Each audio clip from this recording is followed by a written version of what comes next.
हर असुर जन्म से दुष्ट नहीं होता, उसकी कहानी भी कहीं ना कहीं एक वरदान से ही शुरू होती है।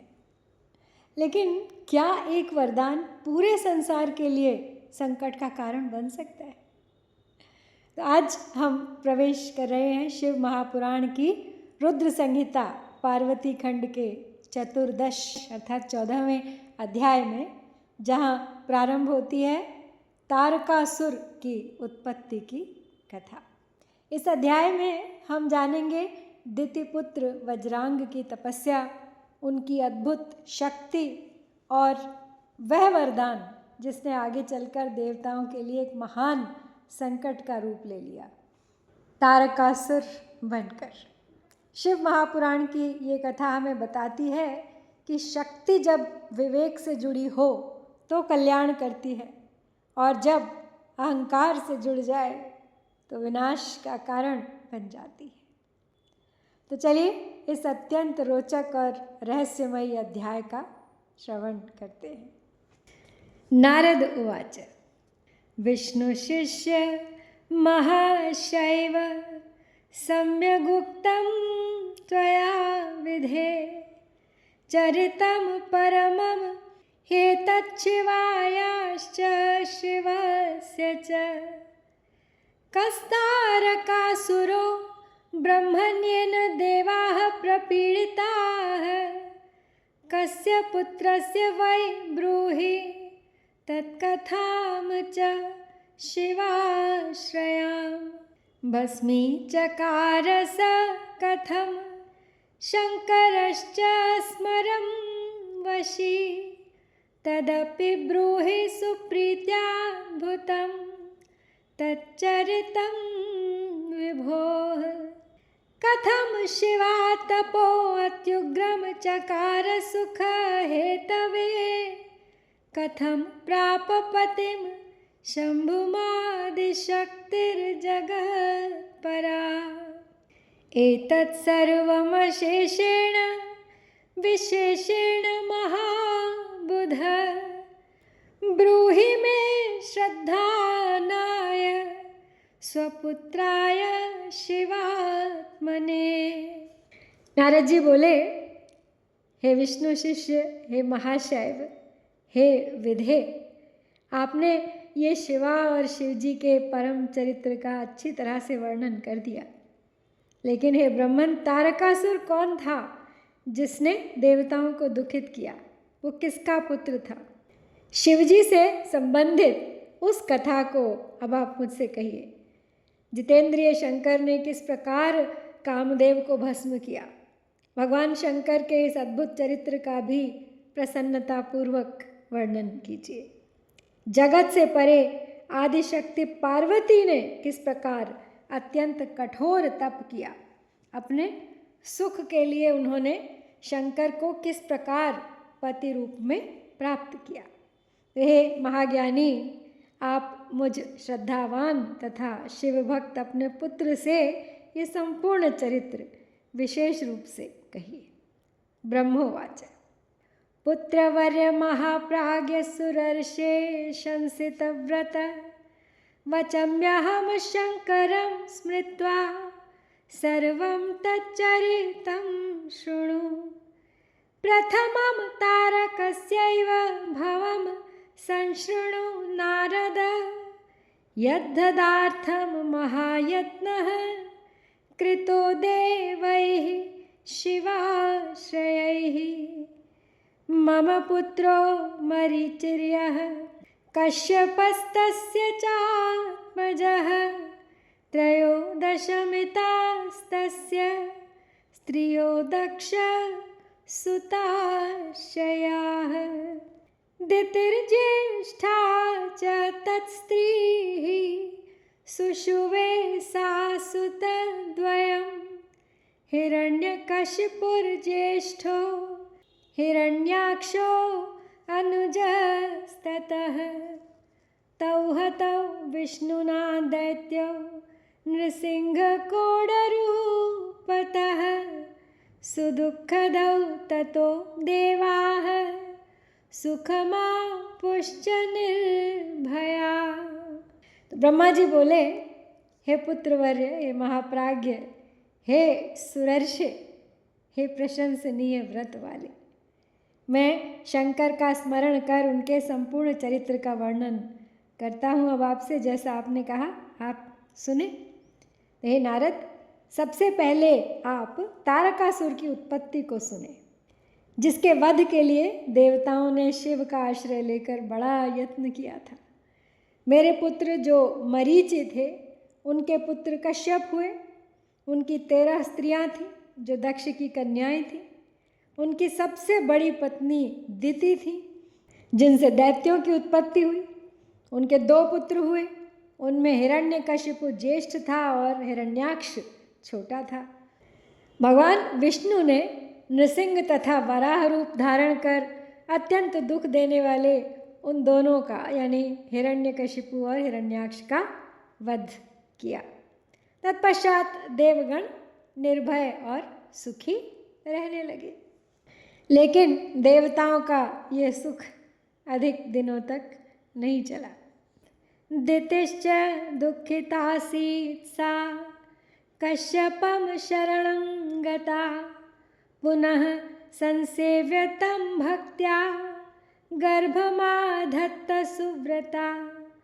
तद्विज्ञाय महेन्द्रोऽपि लब्धच्छिद्रो महोद्यमी, तद्गर्भं व्यच्छिन्नत् तत्र प्रविश्य पविनामुहुः। तद्व्रतस्य प्रभावेण न तद्गर्भो ममारः, स्वपत्न्या दैवयोगेन सप्त भवन् सुताः।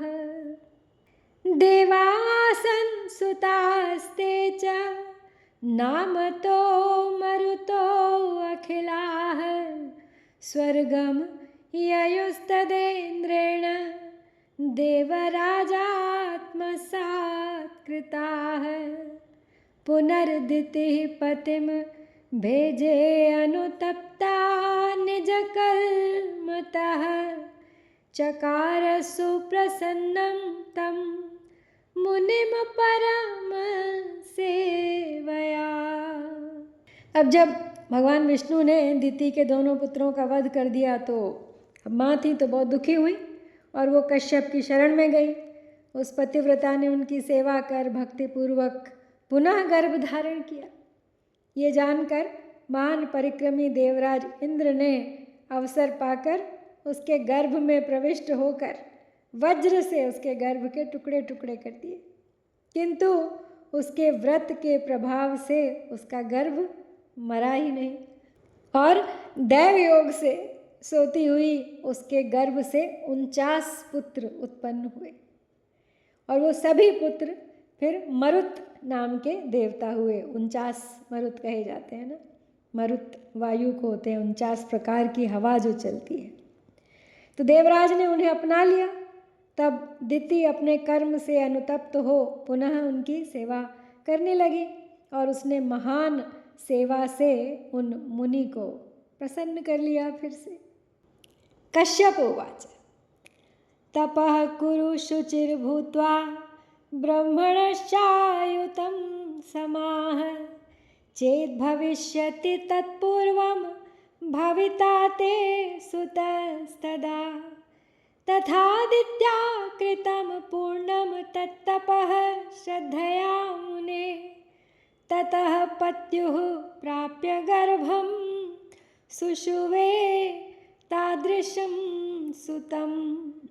वज्राङ्गनामासोऽभूद्वै दितिपुत्रो मरोपमः, नाम तुल्यतनुर्वीरः सुप्रताप्युद्भवात् बली। जननी शासनात् सद्यः ससुतो निर्जराधिपं, बलाद्धृत्वा ददौ दण्डं विविधं निर्जरानपि। दितिः सुखमतीवाप दृष्ट्वा शक्रादिदुर्दशाम्, अमरापि शक्राद्या जग्मुर्दुःखं स्वकर्मतः। तदाहं कश्यपेनाशु तत्रागत्य सुसागमीः देवानत्याजयन् तस्मात् सदा देवहिते रतः। देवान् मुक्त्वा स वज्राङ्गस्ततः प्रोवाच सादरं शिवभक्तो अतिशुद्धात्मा निर्विकारः प्रसन्नधीः। तो कश्यप बोले अब अपनी पत्नी से, दिति से, हे भद्रे, यदि तुम पवित्र होकर ब्रह्मा के 10,000 वर्ष पर्यंत तपस्या करो तो तुम्हारे गर्भ से पुनः महापराक्रमी पुत्र का जन्म हो सकता है। तो हे मुने, दिति ने फिर श्रद्धा के साथ जब तपस्या पूरी की तब अपने पति से गर्भ धारण कर वैसा ही पुत्र उत्पन्न किया। अब दिति का वो पुत्र देवताओं के समान था। वो वज्रांग नाम से विख्यात हुआ। उसका शरीर नाम के अनुसार ही वज्र के समान था। वो जन्म से महाप्रतापी और बलवान था। उस पुत्र ने अपनी माता की आज्ञा से बलपूर्वक देवराज इंद्र तथा देवताओं को भी पकड़कर अनेक प्रकार का दंड दिया। इस प्रकार इंद्र आदि की दुर्दशा देखकर दिति बहुत प्रसन्न हुई तथा इंद्र आदि देवता अपने अपने कर्मफल के अनुसार बहुत दुखी हुए। तब देवताओं की सदा भलाई करने वाले मैंने कश्यप को साथ लेकर वहाँ पहुंचकर शांति की बात कहकर देवताओं को उस वज्रांग से छुड़ाया। तत्पश्चात शुद्धात्मा निर्विकार वह शिवभक्त वज्रांग देवताओं को मुक्त करके प्रसन्नचित्त होकर आदरपूर्वक कहने लगा।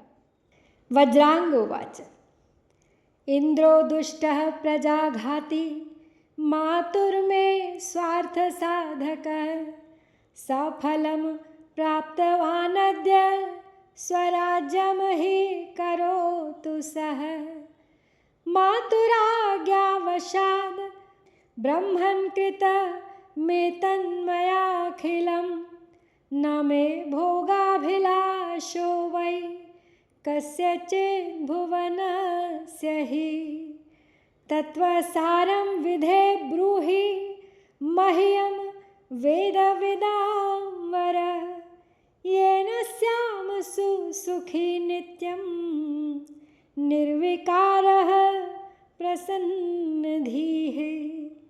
तच्छ्रुत्वाहं मुने वोचं सात्विको भावोच्यते तत्त्वसार इति प्रीत्या सृजाम्येकां वरास्त्रियं वराङ्गीमनां तां दत्त्वा तस्मै दितिसुताय वै अयां स्वधाम सुप्रीतः कश्यपस्तत्पितापि च। ततो दैत्यः स वज्राङ्गः सात्विकं भावमाश्रितः आसुरं भावमुत्सृज्य निर्वैरः सुखमाप्तवान् न बभूव वराङ्ग्या हि हृदि भावोऽथ सात्विकः सकामा स्वपतिं भेजे श्रद्धया विविधं सति अथ तत्सेवनादाशु सन्तुष्टो भून्महाप्रभुः स वज्राङ्गः पतिस्तस्या उवाच वचनं तदा। तो वज्रांग बोला, ये इंद्र बड़ा स्वार्थी और दुष्ट है। इसने ही मेरी माता की संतानों को नष्ट किया है। इसको अपने कर्म का फल मिल गया। अब ये अपना राज्य पालन करे। हे ब्रह्मन, ये सारा कार्य मैंने माता की आज्ञा से किया है। मुझे किसी भुवन के भोग की अभिलाषा नहीं है। हे वेद वेदताओं में श्रेष्ठ ब्रह्मन, आप मुझे वेद तत्व का सार बताइए जिससे मैं सदा परम सुखी, विकार रहित तथा प्रसन्न चित्त हो जाऊं। तो हे मुने, ये सुनकर मैंने उससे कहा कि जो सात्विक भाव है वही तत्वसार है। मैंने तुम्हारे लिए प्रसन्नतापूर्वक एक सुंदर स्त्री का निर्माण किया है और उस वरांगी नाम वाली स्त्री को मैंने उस दिति पुत्र को प्रदान कर उसके पिता को अत्यंत प्रसन्न कर मैं अपने घर चला गया और कश्यप भी अपने स्थान को लौट गए। तब वो दैत्य वज्रांग सात्विक भाव से युक्त हो गया और राक्षसी भाव को छोड़कर वैर रहित हो सुख भोगने लगा अपनी पत्नी के साथ। किंतु वरांगी के हृदय में सात्विक भाव का उदय नहीं हुआ और वह सकाम होकर श्रद्धापूर्वक अपने पति की अनेक प्रकार से सेवा करने लगी। वरांगी का पति महाप्रभु वह वज्रांग उसकी सेवा से संतुष्ट हो गया और उससे कहने लगा। वज्रांग उवाच किमिच्छसि प्रिये ब्रूहि किं ते मनसि वर्तते तच्छ्रुत्वा नम्यतं प्राह सा पतिं स्वमनोरथम्।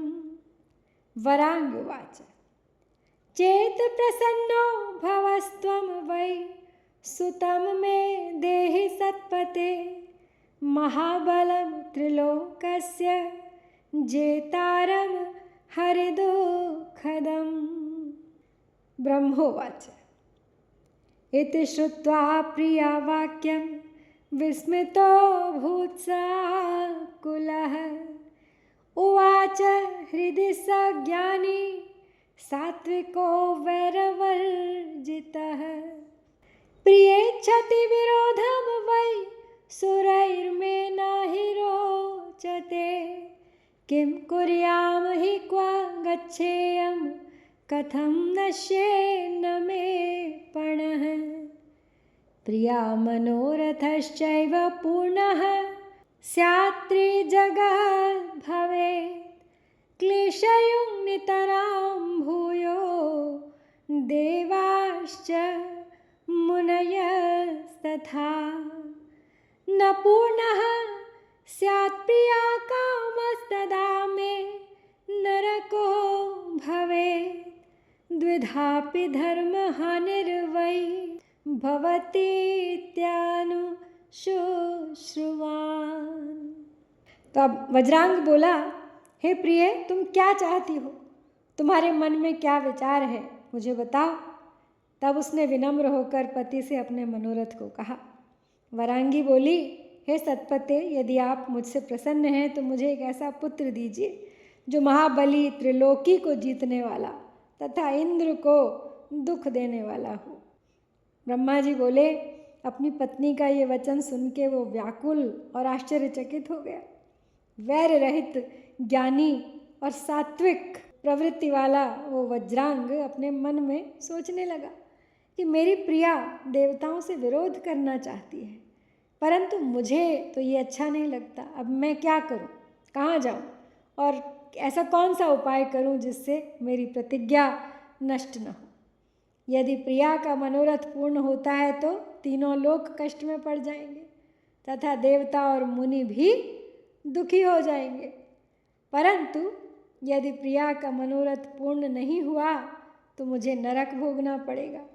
दोनों ही प्रकार से धर्म की हानि होगी, ऐसा मैंने धर्मशास्त्रों से सुना है।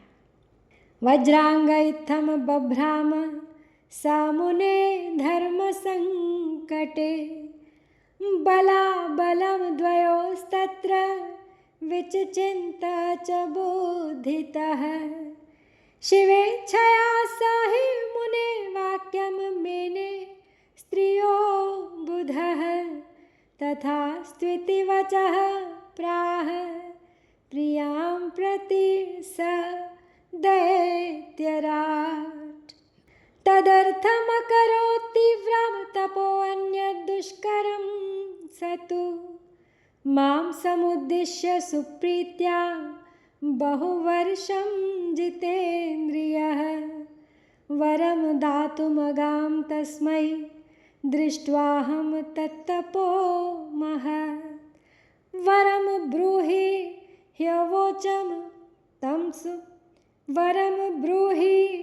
ह्यवोचं तं सुप्रसन्नेन चेतसा वज्रांगस्तु तदा प्रीतं मां दृष्ट्वाखे स्थितं विभुं सुप्रणम्य बहु स्तुत्वा वरं वव्रे प्रियाहितं। वज्रांग उवाच सुतं देहि स्वमातुर्मे महाहितकरं प्रभो महाबलं सुप्रतापं सुसमर्थं तपोनिधम्। ब्रह्मोवाच इत्याकर्ण्य च तद्वाक्यं तथास्तु अत्यब्रवं मुने अयाम स्वधाम तद्दत्त्वा विमनाः संस्मरन् शिवम्। तो आगे कहते हैं ब्रह्मा जी कि हे मुने, इस तरह धर्म संकट में पड़ा हुआ वो वज्रांग भ्रम में पड़ गया। वो अपनी बुद्धि से दोनों बातों के उचित अनुचित पक्षों पे विचार करने लगा, क्या करूं। तो हे मुने, उस समय उस बुद्धिमान वज्रांग ने शिव की इच्छा से स्त्री की बात मान ली। उस दैत्यराज ने प्रिया से कहा ठीक है, जैसा तुम चाहती हो वैसा ही होगा। तत्पश्चात उसने इस निमित्त जितेंद्रिय होकर मेरे उद्देश्य से बहुत वर्षों तक प्रीतिपूर्वक तप किया। तब उसका महातप देखकर उसे वर प्रदान करने के लिए मैं गया और प्रसन्न मन से मैंने उससे कहा वर मांगो। उस समय वज्रांग ने प्रसन्न हुए मुझ विभु को आकाश में स्थित देखकर प्रणाम करके नाना प्रकार की स्तुति कर प्रिया के लिए हितकारी वर मांगा। वज्रांग बोला, हे प्रभु, आप मुझे ऐसा पुत्र दीजिए जो अपनी माता का तथा मेरा परम हित करने वाला, महाबली, महाप्रतापी, सर्वसमर्थ और तपोनिधि हो। तो ब्रह्मा जी बोले, हे मुने, उसका ये वचन सुनकर मैंने तथास्तु कहा और इस प्रकार उसे वर देकर शिव का स्मरण करते हुए उदास होकर मैं अपने स्थान को लौट आया।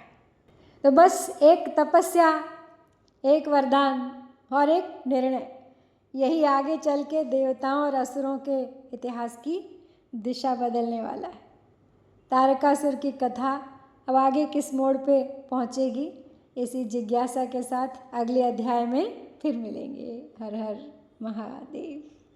यहाँ पे हम शिव पुराण के अंतर्गत द्वितीय रुद्र संहिता के तृतीय पार्वती खंड में तारक की उत्पत्ति के प्रसंग में वज्रांग की उत्पत्ति और उसकी तपस्या का वर्णन नामक 14वां अध्याय पूर्ण करते हैं। ओम श्री सांब शिवाय नमः। जय भारत।